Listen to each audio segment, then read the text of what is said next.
ಅವರು ರೈತರ ಜಮೀನು ಅವರ ಅಜ್ಜಿಯಿಂದ ಅವ್ರ ಅಪ್ಪನಿಗೆ ಬಂದೈತೆ, ಅವ್ರ ಅಪ್ಪನಿಂದ ಇವ್ರಿಗೆ ಬಂದಿರೋದು. ಅಂದರೆ 3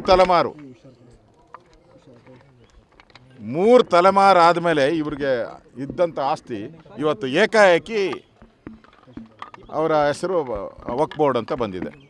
ನಾವು ರೈತರ ಸಿದ್ದರಾಮಯ್ಯನ ಸ್ಟೈಲ್ ನೋಡಿದ್ದೀರಲ್ಲ, ನಾವು ಏನು ರೈತರ ಜಮೀನನ್ನು ಮುಟ್ಟೋದಿಲ್ಲ. ಇದ್ಯಾವ ಜಮೀನಿದು?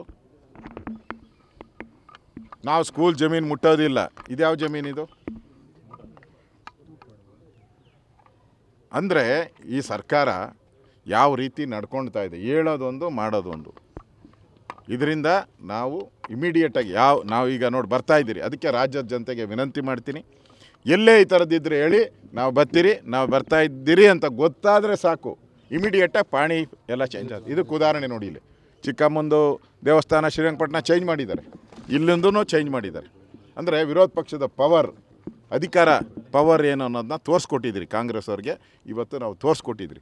ಹಿಂಗೆ ನೀವು ಭಯ ಬಿದ್ದು ಎಲ್ಲ ಕಡೆ ಚೇಂಜ್ ಮಾಡಬೇಕು. ಇಲ್ಲ ಅಂದರೆ ನಿಮಗೆ ಊಳು ಬಾಳಿಲ್ಲ. ನಿಮ್ಮನ್ನು ಜನ ಒದ್ದು ಓಡಿಸೋ ಅಂಥ ಕೆಲಸವನ್ನು ರಾಜ್ಯದ ಜನ ಮಾಡ್ತಾರೆ. ಯಾಕಂದರೆ ಅಷ್ಟು ನಿಮ್ಮ ಕರ್ಮಕಾಂಡ ಅಷ್ಟು ತುಂಬೋಗಿದೆ. ನಿಮ್ಮ ಪಾಪದ ಕೊಡ ಇವತ್ತು ಕಾಂಗ್ರೆಸ್ಸಿನ ಪಾಪದ ಕೊಡ ಈ ವಕ್ಫ್ ಬೋರ್ಡಲ್ಲಿ ತುಂಬಿ ತುಳ್ಕೋಗಿದೆ. ಅದರಿಂದ ನಿಮಗೆ ಗ್ಯಾರಂಟಿ ರಾಜ್ಯದ ಜನ ಶಿಕ್ಷೆಯನ್ನು ಕೊಡ್ತಾರೆ.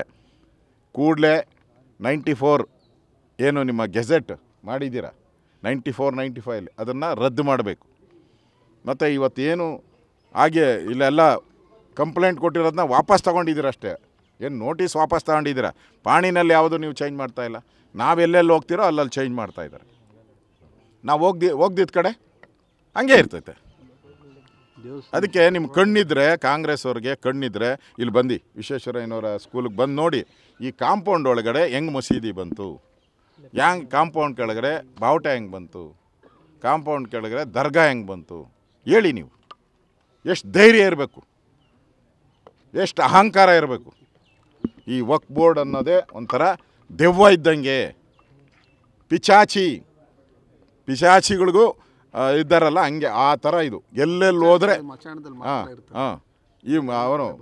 ಈ ಪಿಶಾಚಿಗಳು ಮಶಾಣದಲ್ಲಿ ಮಾತ್ರ ಇರ್ತವೆ. ಈ ಊರೆಲ್ಲ ಬಂದು ಸೇರ್ಕೊಂಬಿಟ್ಟವೆ.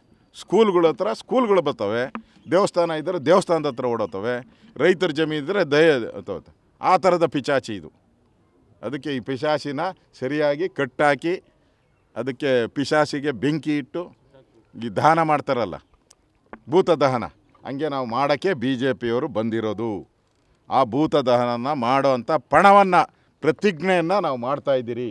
ವಿಶ್ವೇಶ್ವರಯ್ಯನವರ ಈ ಒಂದು ಜನ್ಮಭೂಮಿಯಲ್ಲಿ ನಾವು ಪ್ರತಿಜ್ಞೆ ಮಾಡ್ತಾಯಿದ್ದೀರಿ.